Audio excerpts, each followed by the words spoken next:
donc, s'il y a manque, ça veut dire que l'Afrique, justement, est consommateur. L'Afrique n'arrive pas à produire. Je crois que c'est là où le problème intervient. Voilà, je suis tout à fait d'accord avec vous parce que je vous ai dit tout à l'heure, quand j'ai parlé même de l'Europe, après la Deuxième Guerre mondiale, l'Europe était détruite.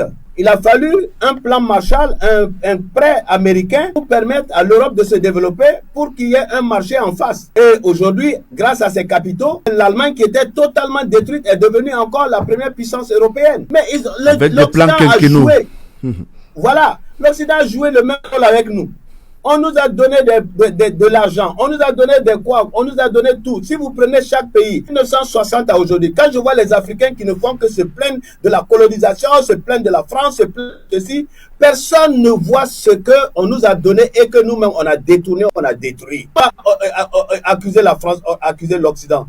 Non, c'est nous-mêmes. Mais l'Afrique est malade de ses politiciens et de ses intellectuels. Regardez aujourd'hui, là, quand vous allez faire des recherches sur Internet, si vous voyez les sommes qui sont capitalisées dans des paradis fiscaux, dans des banques hors d'Afrique, ça correspond à la dette de l'Afrique. Alors, vous voulez dire que c'est la faute de qui? C'est la faute à qui?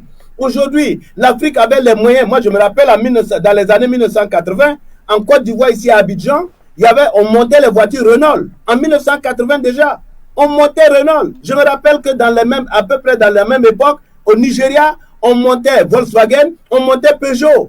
On a dit toutes ces choses. On ne peut pas accuser l'Occident. Moi, je voudrais que les gens, s'il vous plaît, qui reconnaissent dans l'histoire, la France ou l'Europe, ils ne nous ont rien fait. Comme l'Europe détruite, on leur a donné de l'argent, ils se sont développés. Nous aussi, on a suffisamment reçu pour qu'aujourd'hui, on ne parle plus de ces choses-là. Mais voilà qu'on a tout accepté. Je peux vous dire que quand je vous dis que l'Afrique est malade de ses intellectuels, de ses hommes politiques, vous pouvez expliquer comment Air Afrique, qui avait été fait avec 12 États africains, Air Afrique était une fierté africaine, mais on est resté dans des intérêts individuels, dans des intérêts personnels, et on a mis tout par terre.